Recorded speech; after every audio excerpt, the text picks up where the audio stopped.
Imagine you are laying in bed, about to go to sleep. It's dark, it's quiet, and it's a liminal space. The place between sleeping and awake. You know that feeling when you are starting to drift off? You are on the platform, waiting to travel from one world to the next. So imagine yourself in this vulnerable state, in the dark, in your bed, waiting to fall asleep. And you glance up at the ceiling, and you see a face staring back at you.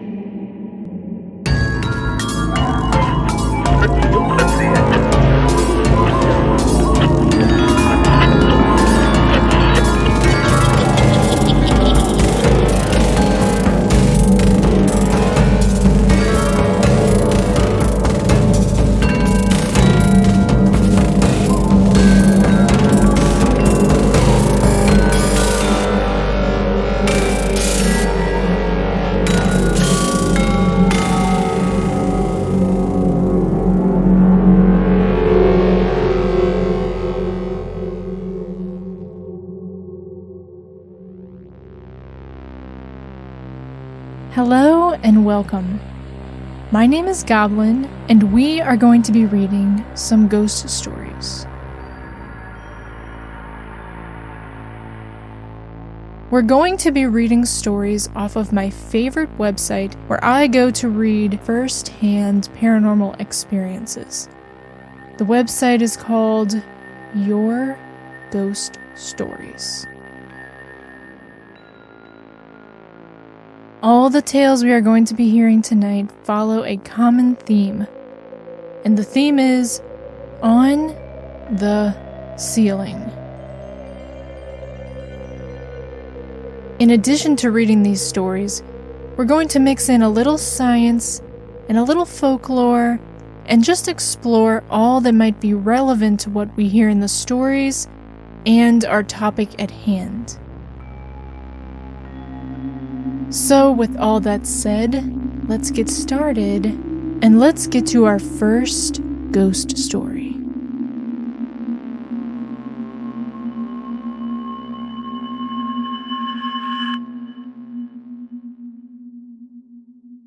The first story we are going to read is called A Black Figure on My Ceiling.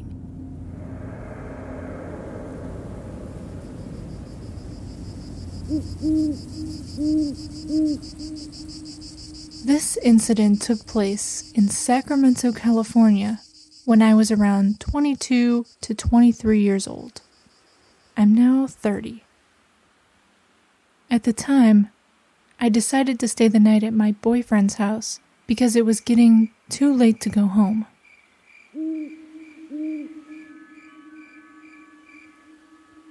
I was having a really hard time sleeping for some odd reason, so I decided to close my eyes, thinking that I would eventually fall asleep. As soon as I had done so, I felt my chest get really heavy, and I was having a hard time breathing. Sleep paralysis has happened to me before, so I started praying in my head, and a couple of seconds later, the heavy feeling left me. I was really freaked out, but when I was laying there thinking it was over, I just happened to look up towards the ceiling, and what I saw I will never forget. It looked to be a black figure facing me with white eyes. Its hands and legs were stuck to the ceiling, and its body and face were facing me. I don't know how long I laid there looking at it, and it looking back at me. As soon as I was out of shock, I jumped off the bed and ran for the lights. But when I did that, I looked at the ceiling again, and it was gone.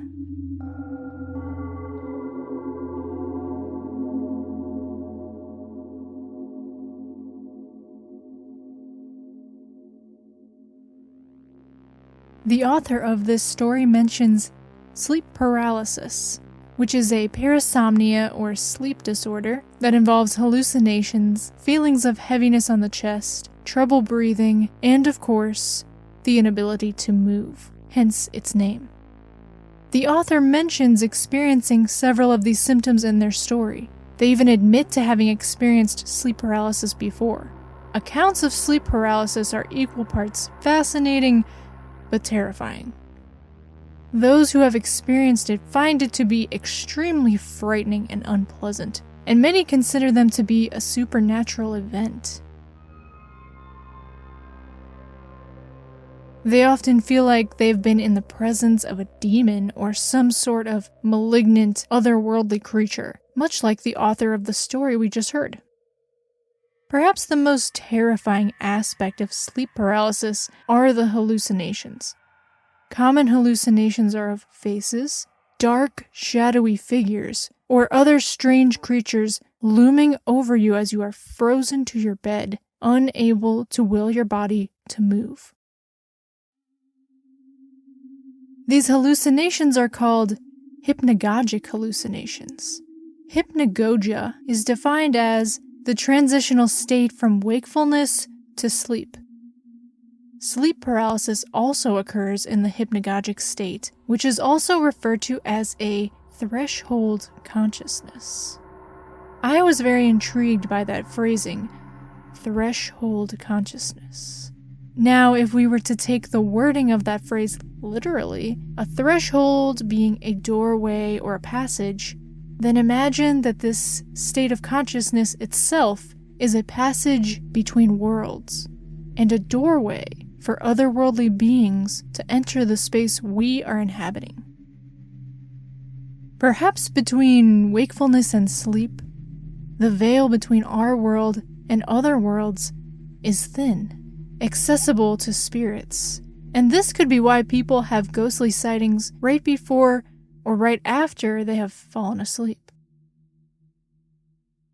Several famous artists have even sought out the hypnagogic state and induced it to aid their creative process and seek inspiration. Charles Dickens, Salvador Dali, and Edgar Allan Poe all were said to have employed similar practices, laying in bed or sitting in a chair and letting their arms hang out over the sides. They would grasp a heavy object in their hand, a metal ball or a large key, and when the muscles finally relaxed as they fell asleep, the object would fall to the ground with a clatter, waking them up.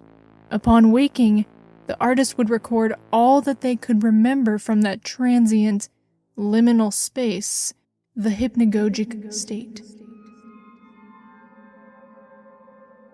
Going back to hypnagogic hallucinations, they are also known as waking dreams. The cause of them is not exactly known, and they can be tactile, auditory, or visual. It's extremely common to see faces, and people often also report seeing animals, geometric shapes, flashing lights, and kaleidoscope-like shifting colors. They're different from nightmares because they occur either right before or right after you have fallen asleep. Nightmares, which occur during REM sleep, a deep state of sleep, activates about 80 to 100 minutes after you've fallen asleep. All that aside, and whatever you think, I found the imagery of this story to be really creepy.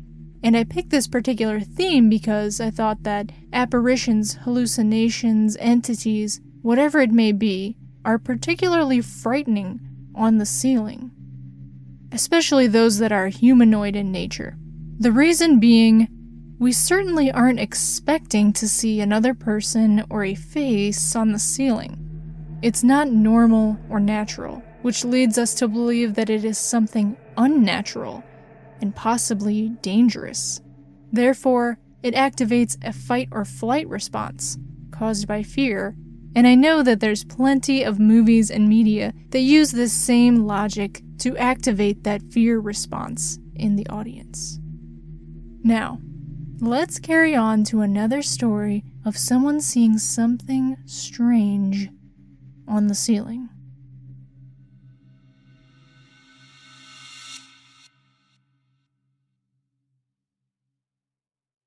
This story takes place when I was young, in the early 90s. I would be lying in my bed and look at the ceiling and see a face. It wouldn't just be a two-dimensional shape of a face. It would actually stick out a couple of inches to about the ears, and it was always the same material of the plaster ceiling, although the eyes did look like regular, organic eyes. It would stare at me with these big, wide eyes and talk, but I could never hear what it was saying. At one point during these experiences, it had become too much, and I went to my sister's room and slept on her floor. After sleeping for some time, I woke up, and there it was again. I woke my sister up and asked her if she saw it too, and she did. Now, the both of us were freaked out, so we went to our parents' room and slept in their bed with them, with the face staring at us all night with wide eyes, silently mouthing out something we couldn't hear.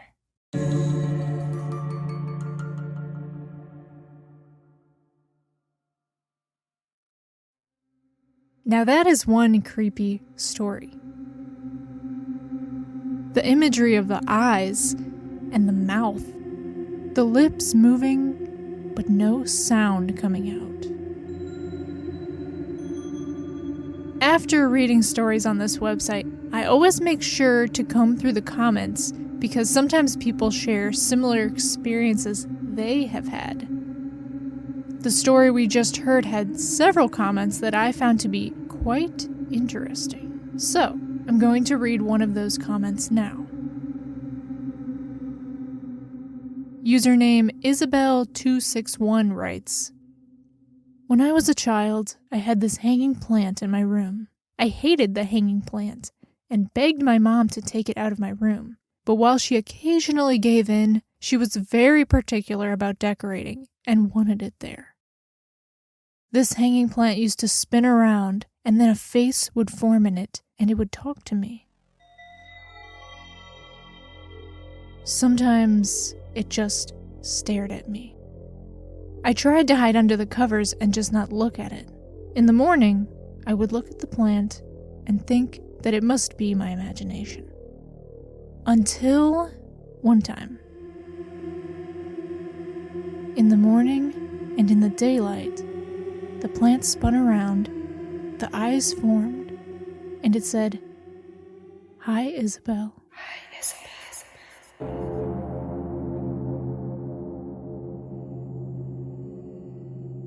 Technically, that wasn't an on-the-ceiling story, but it was too creepy not to share. There is one more comment under this story that I would like to read. This one is from a user named Jello OK, and they write, "All my life I kind of wondered what that talking face was on my ceiling when I was an infant. It was exactly as you explained, an extension of the ceiling material, and it would talk and talk and talk, but I never had any idea what it was saying. I wouldn't believe this story if I hadn't seen him many times myself. I remember seeing my mother standing over my crib and the face still being on the ceiling right above her, but I was too young to talk or to point. Do humans lose a connection to another dimension as they age? Meaning, do children have a greater ability to see ghosts, making the face visible to the child and invisible to the parent? Or did my mother simply never look up? There is a theory that children are able to see ghosts easier than adults. This could be because children have greater awareness, and their minds do not yet have barriers for belief. So they are open to perceiving things that an adult might just put down to a trick of the eyes or an overactive imagination. There could, however, be another scientific explanation. The human brain has evolved to easily perceive faces and facial expressions. The reason for this is to recognize aggression and then be able to quickly trigger a fight or flight response. Because of this cognitive ability, we can register a face easily and instantly. Think of a smiley face. It's just 2 dots, a line, and a circle, but a human mind can automatically pick out a face, and even an expression. This phenomena is called pareidolia, and it can also happen accidentally. Surely you have seen a face in wood grain or perhaps in the pattern of your ceiling. These are called chance images. Same kind of thing that happens when people claim to see the image of Christ in burnt toast. You could see why pareidolia could easily be used as an explanation for paranormal experiences, like the ones in the stories we have heard so far, but perhaps it doesn't explain away everything. See what I mean in the next story.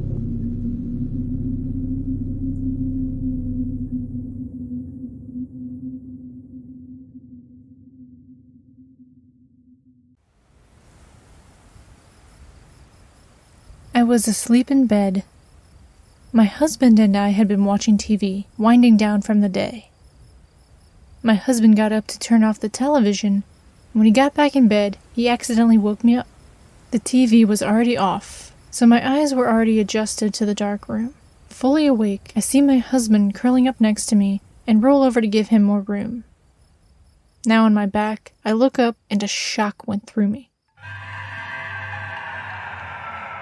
There, right above my head, on the ceiling, was this creature that I can only describe as an imp.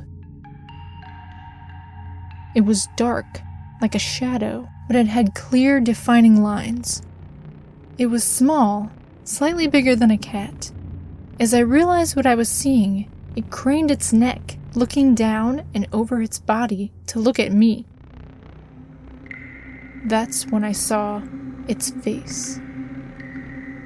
Its head was very round and bald and had human ears that seemed large for its size and stuck out away from the sides of its head. It had large, dark eyes that were completely round and took up most of its face, leaving just a sliver of a wrinkled forehead. Its cheeks were wrinkled and slightly sunk in, and it had a small human nose. It had a wide mouth with thin lips and a small chin. It had a small, spider-like body with 6 legs, and on the end of each leg was a small, gecko-like foot with 3 suction cup toes. And though it had a spider-like abdomen, I could see the bones of a human spine protruding from under its skin, ending with a small, stubby tail. From its reaction, it was surprised and knew that I had seen it. As soon as it looked at me, it scurried straight across the ceiling away from me and towards the door. It crawled over the door frame and was gone. As it crawled away, I struggled to reach the light switch by my bed, but by the time I got the light on, it was already gone.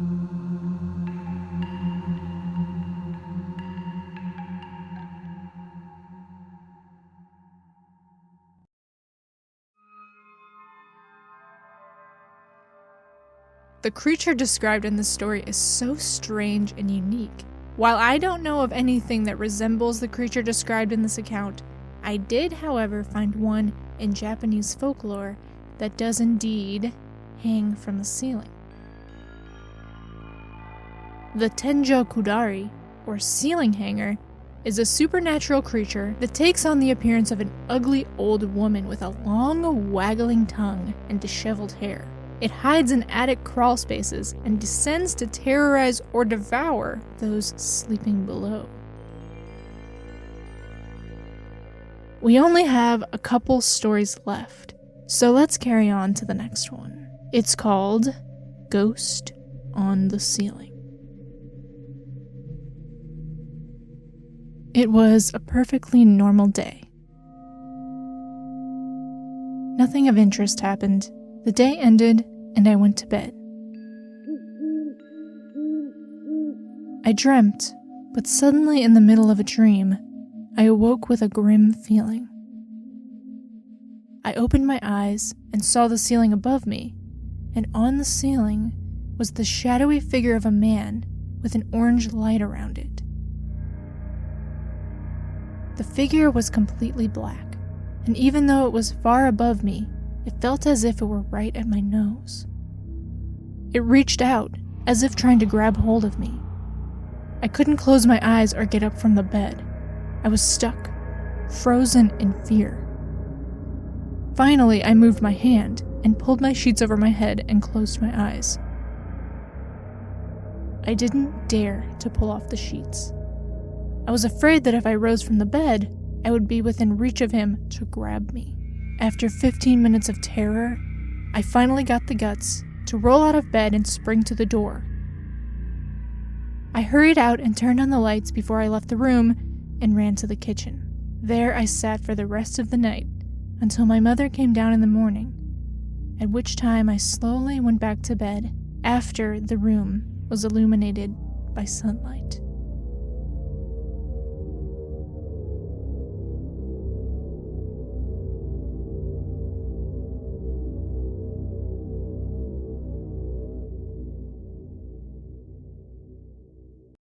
This story sounds like a near textbook example of sleep paralysis.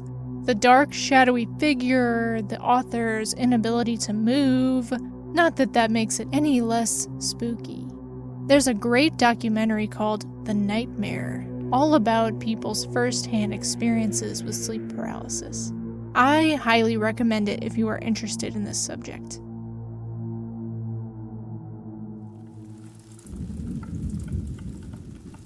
And now for our final story of the night. We're going to stray from the scary world of sleep paralysis and end with a very peculiar first-hand experience.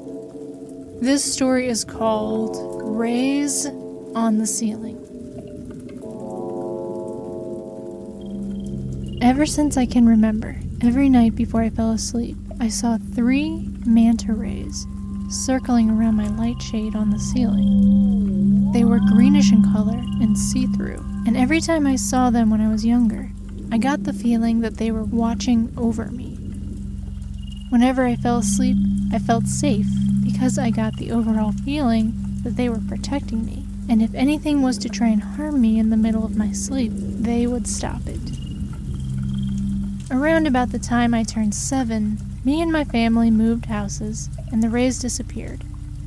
When I was older, around 15, I decided to tell my mother about the rays on the ceiling. When I told her, she looked shocked and told me that she'd seen them too when we lived in the old house, as she was falling asleep.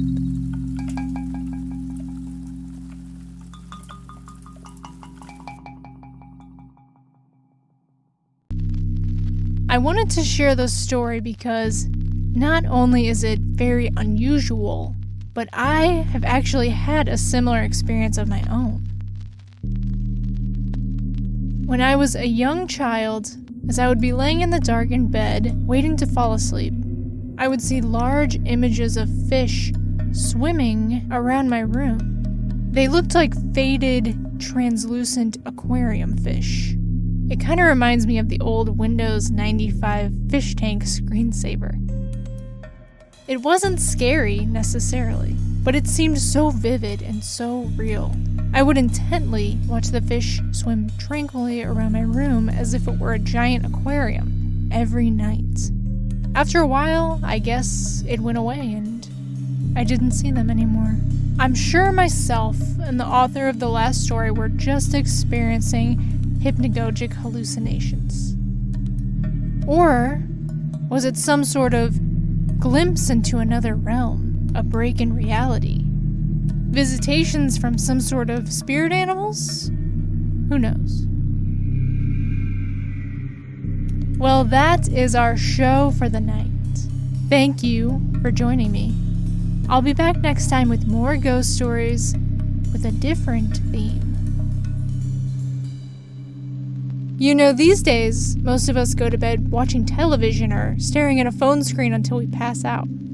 I'd bet nearly nobody looks up at the ceiling before falling asleep anymore. So, who knows? Maybe there's a face staring down at you from your ceiling every night, and you don't even know it.